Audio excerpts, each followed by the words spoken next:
नमस्कार, आपका scientific health में स्वागत है।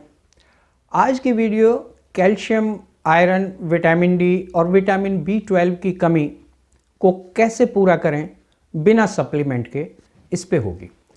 तो शुरू करते हैं। बहुत से लोग कहते हैं या उनमें देखा गया है कि वे विटामिन टैबलेट्स डेली बेसिस पे लेते हैं, पर फिर भी उनमें विटामिन की कमी बनी रहती है। कैल्शियम की टैबलेट्स लेते हैं, फिर भी कैल्शियम की डिफिशियंसी रहती है। खाने में अच्छी मात्रा में हरी सब्जियां खाते हैं, फिर भी आयरन की कमी रहती है। इवन आयरन की टैबलेट डायरेक्टली लेने पर भी आयरन की कमी बनी रहती है, क्योंकि हम खाद्य पदार्थों का अवशोषण यानी एब्जॉर्ब ठीक से नहीं कर पा रहे हैं। आखिर ऐसा क्यों हो रहा है? इसका एक बड़ा कारण है प्लास्टिक। अब इस प्लास्टिक को थोड़ा गहराई में देखते हैं। ये प्लास्टिक हमारा भोजन नहीं है, पर फिर भी हम इसे रोज अपने अंदर शरीर में डाल रहे हैं। कैसे? इसे देखिए। पीने का पानी प्लास्टिक बोतल में, दूध प्लास्टिक में, ऑयल प्लास्टिक के डिब्बे में, पानी की टंकी प्लास्टिक की, पानी का मयूर जग प्लास्टिक का, लंच बॉक्स प्लास्टिक का, पैक्ड फूड प्लास्टिक में, किचन का लगभग सभी सामान प्लास्टिक में। और इस प्लास्टिक के नैनो पार्टिकल्स हमारे सभी खाने या पानी में घुलते रहते हैं और हम रोज इनको अपने शरीर में डालते रहते हैं। इसके बारे में हम नहीं जानते, मतलब अनजाने में हम ऐसा कर रहे हैं, क्योंकि 20-30 साल पहले ऐसा नहीं था, क्योंकि तब प्लास्टिक ही नहीं था।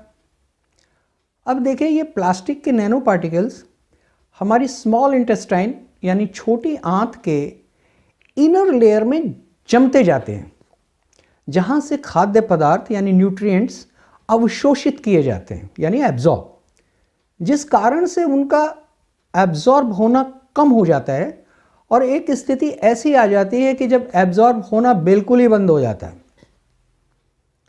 हम जानते हैं कि प्लास्टिक नॉन बायोडिग्रेडेबल है।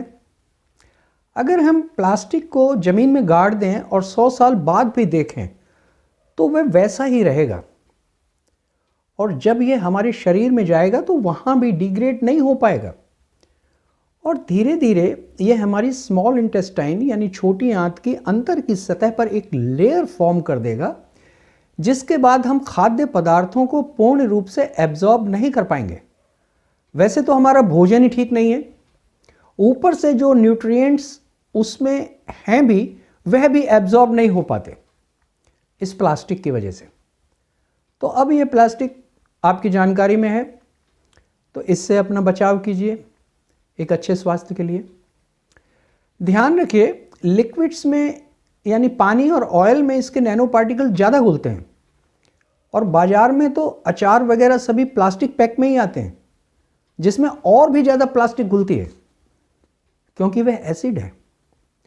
इसलिए जो भी चीज़ प्लास्टिक पैक में हो उसका इस्तेमाल मत कीजिए, खरीदिए ही मत उसे। धीरे धीरे जब उनकी सेल कम होने लगेगी तो मैन्युफैक्चरर अपने आप इसका विकल्प ढूंढ लेंगे, जैसा 20-30 साल पहले किया करते थे।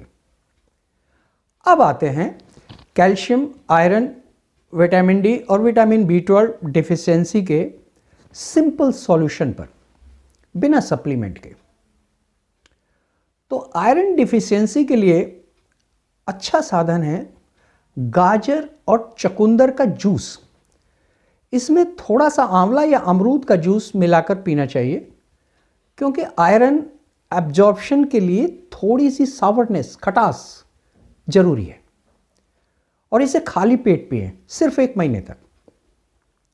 एक और तरीका है इसका कि करी लीफ की पेस्ट बना लें और उसे छाछ में मिला लीजिए और 2 घंटे छोड़ दीजिए।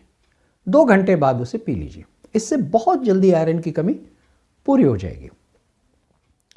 अब आते हैं कैल्शियम पर। तो उसके लिए शरीफा जो एक फल है, उसमें बहुत कैल्शियम होता है। रागी भी कैल्शियम का एक अच्छा सोर्स है। एक और बहुत ही अच्छा सोर्स है तिल। 1 चम्मच तिल में एक गिलास दूध से 10 गुना ज़्यादा कैल्शियम होता है। मखाने भी कैल्शियम का बहुत अच्छे सोर्स हैं। एक और बहुत ही अच्छा सोर्स है मोरिंगा लीफ, यानी सहजन की पत्तियां। वो आयरन का भी एक बहुत अच्छा सोर्स है, तो इनका प्रयोग करें। नेक्स्ट है विटामिन डी। सभी जानते हैं ये तो सूर्य की धूप से मिलता है। अगर हम 20-25 मिनट तक सन बाथ करें तो बस यही काफ़ी है हमारे लिए, उसी से पूर्ति हो जाएगी। और अगर इसकी डेफिशिएंसी ज़्यादा है तो इसको बूस्ट करने के लिए सन ड्राइड मशरूम का प्रयोग सब्जी के रूप में करें।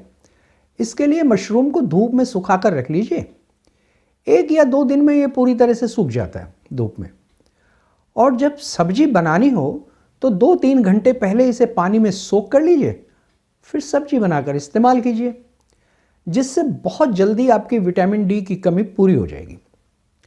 फिनलैंड, ग्रीनलैंड के लोग जहां साल में 6 महीने से ज़्यादा सूर्य होता ही नहीं, वो लोग उन दिनों में इसी ड्राइड मशरूम का प्रयोग करके अपनी विटामिन डी की कमी को पूरा करते हैं। अगला आता है विटामिन B12। ऐसा कहा जाता है कि शाकाहार में विटामिन B12 का कोई सोर्स है ही नहीं, तो इसके लिए आप मांसाहार का प्रयोग करें। तो आजकल तो लोग 95% मांसाहार का प्रयोग करते हैं, फिर उनमें क्यों विटामिन B12 की कमी होती है? और देखा गया है कि बहुत से वेजिटेरियन हैं जिन्होंने कभी मांस नहीं खाया, परंतु उनमें B12 की कमी होती ही नहीं। आखिर क्या कारण है? वास्तव में हमें आवश्यकता है एक अच्छे इंटेस्टाइनल बैक्टीरियल फ्लोरा की, जो हमें हमारे शरीर में ही विटामिन B12 बनाकर हमें दे सके।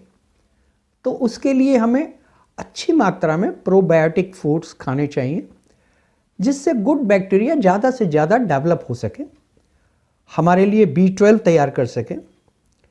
B12 इम्यूनिटी को भी इम्प्रूव करता है, क्योंकि gut bacteria first line of defence भी होते हैं, जो बैड बैक्टीरिया को किल करते हैं या उन्हें शरीर के लिए कुछ भी गलत करने नहीं देते।